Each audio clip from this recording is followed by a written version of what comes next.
देशभक्ती देश स्वाभिमान खरं तर प्रत्येकाच्या मनामध्ये अगदी काटोकाट भरलेला आहे, कारण की आज भारत देशाचा 79वा स्वातंत्र्य दिवस आहे आणि स्वातंत्र्य दिवस म्हटलं की प्रत्येकाच्या मनामध्ये अगदी देशप्रेम उफाळून येतं। त्याचबरोबर ती खरं तर ऑपरेशन सिंदूर असेल किंवा ऑपरेशन महादेव असेल, हे यशस्वी झाल्याच्या नंतर जे शूरवीर आहे त्या शूरवीरांना मानवंदना देण्यासाठी पुण्यातील JM रोडवरती खरं तर आपण बघू शकतो की हे 500 ढोल ताशाची जी आहे ती मानवंदना या ठिकाणी देण्यात आलेली आहे। आपण बघू शकतोय की या ठिकाणी हे जे ढोल ताशे जे पथक आहेत सध्या रस्त्यावरती उतरलेले आहेत आणि अगदी स्वाभिमानामध्ये आनंदामध्ये खरं तर हे ढोल ताशाचं जे वादन आहे ते या ठिकाणी होत आहे। खरं तर या वादकाची आपण चर्चा करणार आहोत।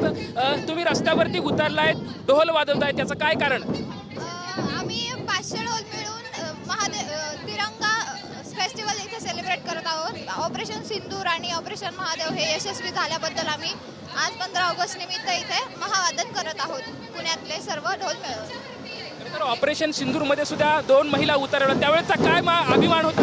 हो, तो अभिमान म्हणूनच आम्ही इथे सेलिब्रेशन करत आहोत। एकंदरीतच आपण बघू शकतोय की हे उत्साहाचं, नाविन्याचं आणि चैतन्याचं जे वातावरण आहे ते सध्या JM रोडवरती आपल्याला पाहायला मिळतंय। प्रत्येकाच्या मनामध्ये अगदी देशभक्ती जी आहे ती काटोकाट भरलेली आपल्याला सध्या पाहायला मिळत आहे। उत्साहाचं वातावरण या ठिकाणी अगदी उत्साहाला उधाण आलेलं आहे।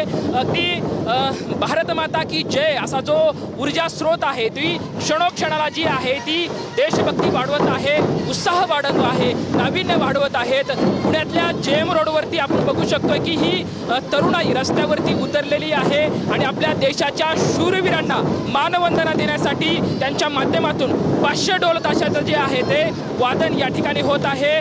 शिवसेना शिंदे गटाच्या वतीनं खरं तर हे आयोजन करण्यात आलेलं आहे।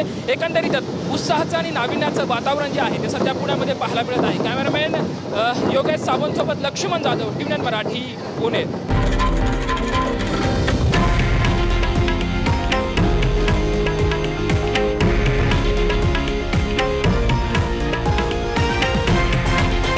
हे आहे देशातील नंबर 1 न्यूज नेटवर्क आणि आपण पाहत आहात TV9 मराठी, एकमेव।